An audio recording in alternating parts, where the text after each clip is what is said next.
નમસ્કાર, KTV news સાથે હું છું કિરણ. આપ સૌને 78મા સ્વાતંત્ર્ય પર્વની કેટીવી ન્યૂઝ પરિવાર તરફથી શુભકામના.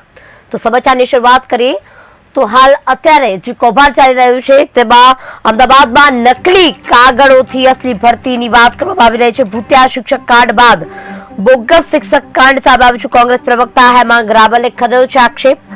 સ્પોર્ટ્સના ખોટા સર્ટિફિકેટ રજૂ કરી શિક્ષકો લઈ રહ્યા છે પગાર. કૌભાંડ આચરવામાં આવ્યું હોવાના હેમાંગ રાવલનો આક્ષેપ સામે આવ્યો છે. ગુણવત્તાનો ઠરાવ કરવામાં આવ્યો અને છેલ્લા 13 વર્ષથી આપણે જોઈએ છે કે ખેલશે ગુજરાત, રમશે ગુજરાત, જીતશે ગુજરાતના સ્લોગનો હોય છે.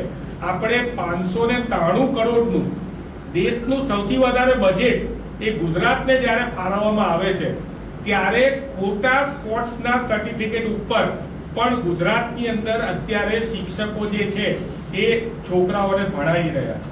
ગુજરાતની અંદર આમાં કરોડો રૂપિયા વપરાય છે.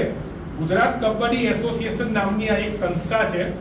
એ સંસ્થાએ જે છે એ સ્થિતિનો ફાયદો ઉઠાવીને જે તે વખતે એ ઉમેદવારોને સર્ટિફિકેટ આપ્યા અને આ કબડ્ડી એસોસિએશનના સર્ટિફિકેટ ધરાવતા 84 શિક્ષકોની જાણ થતા એમના સર્ટિફિકેટ બોગસ નીકળ્યા હતા અને જામનગરના શિક્ષણ પ્રશાસને, ફરીથી અંડરલાઈન કરું છું, જામનગરના શિક્ષણ પ્રશાસને તેઓને છૂટા કર્યા હતા.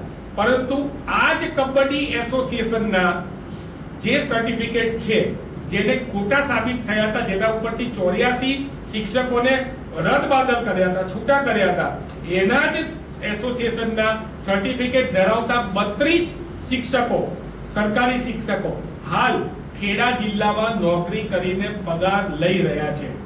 આ બધી બાબતો જે છે એમાં ભૂતકાળમાં ઈડર અને ખેડબ્રહ્મામાં પણ આવો ભરતી કૌભાંડ થયું હતું.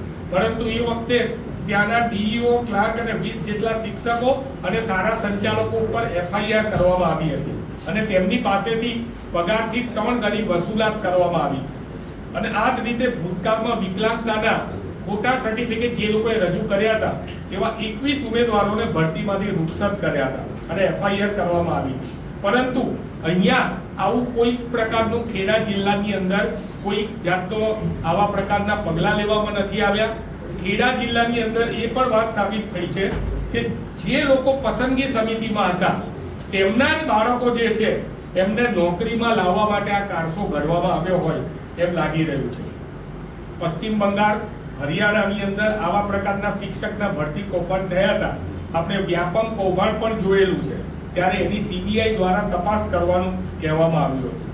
2008ની અંદર વડોદરાના તપાસ રિપોર્ટની અંદર એમ જણાવવામાં આવ્યું હતું કે આ કૌભાંડ મોટું હોવાથી આની તપાસ ક્રાઇમ બ્રાન્ચ દ્વારા કરવી જોઈએ.